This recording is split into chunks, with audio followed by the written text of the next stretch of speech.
बिस्मिल्लाह वस्सलातु वस्सलामु अला रसूलिल करीम अम्मा बाद फ़अऊज़ु बिल्लाहि मिनश शैतानिर रजीम बिस्मिल्लाहिर रहमानिर रहीम अस्सलामु अलैकुम वरहमतुल्लाहि वबरकातुहू।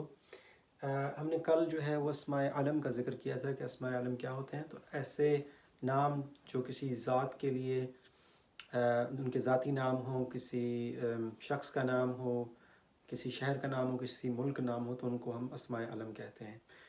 एक चीज़ आपने देखी होगी कि इसके अंदर हमने जो नाम लिखे हैं इनके अंदर कुछ नाम जो हैं उनके ऊपर तनवीन नज़र आ रही है, उनके ऊपर तनवीन नज़र नहीं आ रही। इनके बारे में हम जिक्र करेंगे, लेकिन आपको मैं कुछ बताता हूँ कि हमने जब शुरू किया था, जब से हमने अपना अरबी का कोर्स शुरू किया है, तो हमने ये कहा था कि हर चीज़ जो है उसकी नसब, रफ़ा और जर की हालतें होती हैं। तो आम तौर पे जो भी इसम होता है वो हमेशा रफ़ा की हालत में होता है, तो उसको नसब या जर में जाने के लिए कोई ना कोई उसको वजह चाहिए होती है।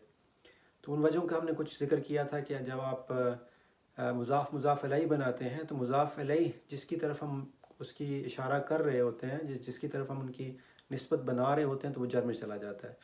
इसी तरह से ऐसे अल्फ़ाज, ऐसे अस्मा जो कि हरूफ जार के बाद आते हैं वो भी जर में चले जाते हैं। जो नसब की हालतें हैं उनका हमने तर्जमा अभी तक नहीं करना सीखा, उनको कैसे तर्जमा करते हैं। तो आम तौर पे रफ़ा की हालत में होते हैं।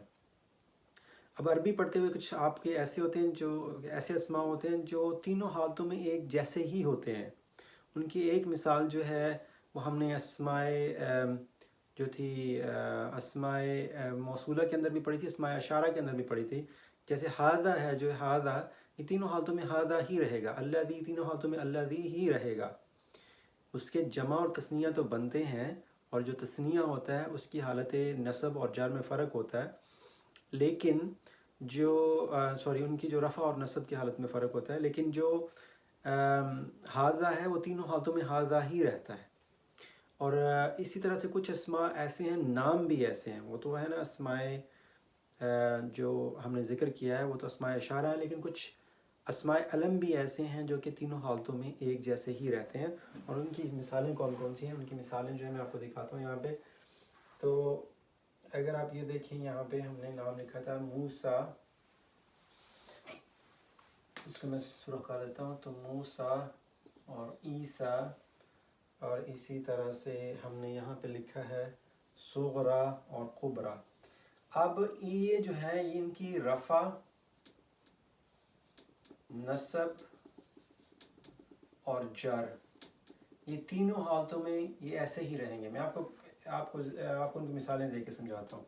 जैसे हम कहेंगे कि मूसा जो है इस्लाम, अगर हम इसका कोई फ़िक्रा बनाएं, जैसे मूसा पर, इसको किसी और कलर से लिखते हैं, मूसा अलैहिस्सलाम, मूसा अलैहिस्सलाम पर, तो इनके ऊपर आया ना, तो क्या करेंगे, ऐसे क्रॉस। तो ये पर क्या होता है, आला है, आला।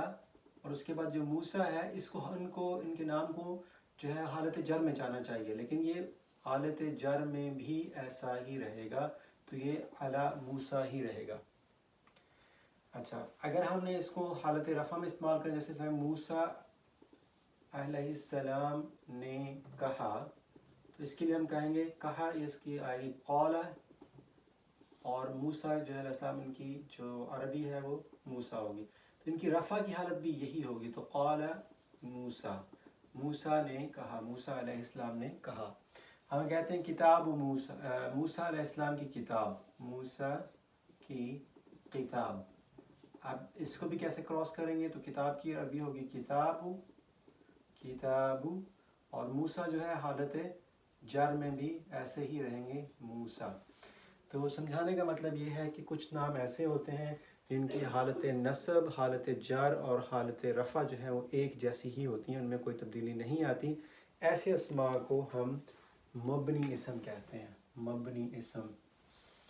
तो मबनी इसम जो है इसकी मिसालों में मूसा, ईसा, सूगरा, कुबरा, जिनकी खड़ी ज़बर आती है आखिर पे, ये हैं। ये अस्माए अलम में से भी हो सकते हैं, ये अस्माए अशारा में से भी हो सकते हैं, ये अस्माए मौसूला में से भी होते हैं। तो परेशान होने की ज़रूरत नहीं है उसकी, क्योंकि जहाँ पे भी ये आएंगे तो फ़िक्र के अंदर हमें पता चल जाएगा कि ये हालत नसब में हैं, जर में हैं, या रफ़ा की हालत में हैं। इनके अंदर कोई तब्दीली नज़र नहीं आएगी, लेकिन फ़िक्र के हिसाब से हमें पता चल जाएगा कि ये कौन से हैं। جزاک اللہ خیر. السلام علیکم ورحمۃ اللہ وبرکاتہ.